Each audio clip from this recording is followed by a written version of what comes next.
Hey guys, hello everyone, कैसे हैं आप लोग। और हम लोग HTML पे बात कर रहे हैं। इसकी इंट्रोडक्शन को ही हम हफ्ते 2 हफ्ते चलाएंगे जिससे कि आपको बहुत अच्छे से समझ में आ जाए, क्योंकि ये कोई छोटी चीज़ नहीं है। ये कोई MS ऑफिस का कोई जो है स्पेल चेक नहीं है जो मैं आपके साथ हफ्ते 15 दिन में ख़त्म कर दूं। ये बहुत ही बारीक चीज़ है और इसके का तो एक एक टॉपिक ही 15-15 दिन और एक एक महीना आउटलुक का एक एक टॉपिक जो है ले लेता था 4-4 5-5 दिन। तो इसका मामूली 2 हफ्ता कम से कम एक टॉपिक चलेगा, तब जाके इसमें कुछ आपको समझ में आना शुरू होगा। तो ज़्यादा टेंशन की ज़रूरत तो है ही है, ये बात तो है। खैर, तो दोस्तों HTML बेसिकली क्या होता है, मैंने आपको थोड़ा सा बिल्कुल 0.1% बताया था। HTML एक्चुअली क्या है कि मैं आपको दूसरे तरीके से इंट्रो दे के बताती हूँ। पहले तो आपको फुल फॉर्म पता ही हो गई होगी, हाइपर टेक्स्ट मार्कअप लैंग्वेज। तो अब मैं आपके सामने इसके इंट्रो के लिए एक जो है एग्जाम्पल पेश करती हूँ। एग्जाम्पल यहाँ पेस्ट कर रही हूँ, मतलब प्रेजेंट कर रही हूँ यहाँ पर। तो आप जब जीमेल में, जैसे आप जीमेल खोलते हैं तो आप HTML बेसिक बटन HTML आता है वहाँ, अगर उस पर प्रेजेंट ना करके स्टैंडर्ड व्यू पे आप कभी एंटर कीजिएगा और फिर देखिएगा कि आप इतना इजीली जो है टैब और up down right left arrow से आप नेविगेट कर पा रहे हैं। मैं आपको ये एग्जांपल इसलिए दे रही हूँ कि ये बहुत कॉमन चीज़ है जिससे मैं आपको समझा सकती हूँ। तो क्या इतना जो है इजी होगा? आज आपको ये देखिएगा कि आप जब जीमेल ओपन करेंगे और आप बटन बेसिक HTML पे ना एंटर करके आप जो है मत कीजिएगा बटन, बस स्टैंडर्ड व्यू नहीं आ रहा है तो मत आए, लेकिन आप बटन बेसिक HTML पे आप एंटर मत कीजिएगा, फिर up down right left arrow और टैब से नेविगेट करके पूरे जीमेल को देखिएगा क्या होता है आपके साथ। तो फिर मुझे बताइएगा क्या होगा।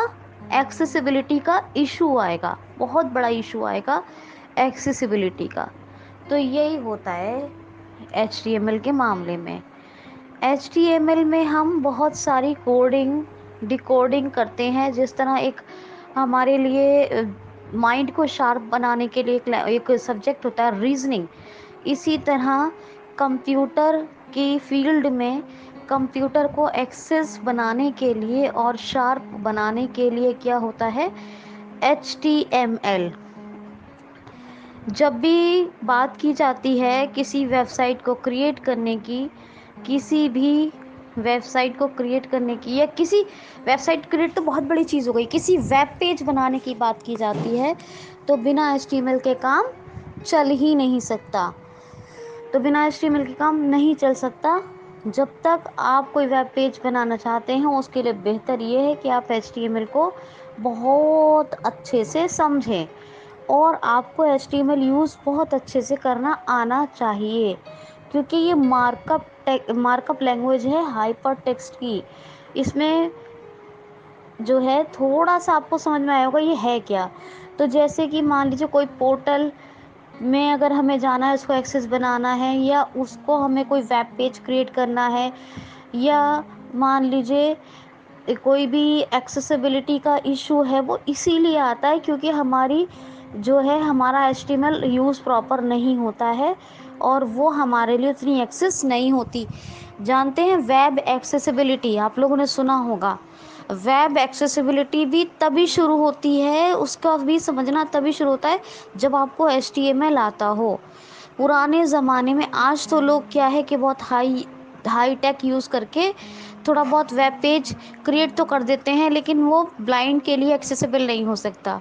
लेकिन पुराने ज़माने में हर जो है हर क्या बोलेंगे कि हर मतलब पुराने ज़माने के अंदर हर वेबसाइट को या हर वेब पेज को, कोई भी वेबसाइट तो छोड़िए, वेब पेज को क्रिएट करने के लिए HTML की ज़रूरत पड़ती थी हमेशा। मतलब पुराना ज़माना बोले तो 2 4 5 साल पहले, ठीक है।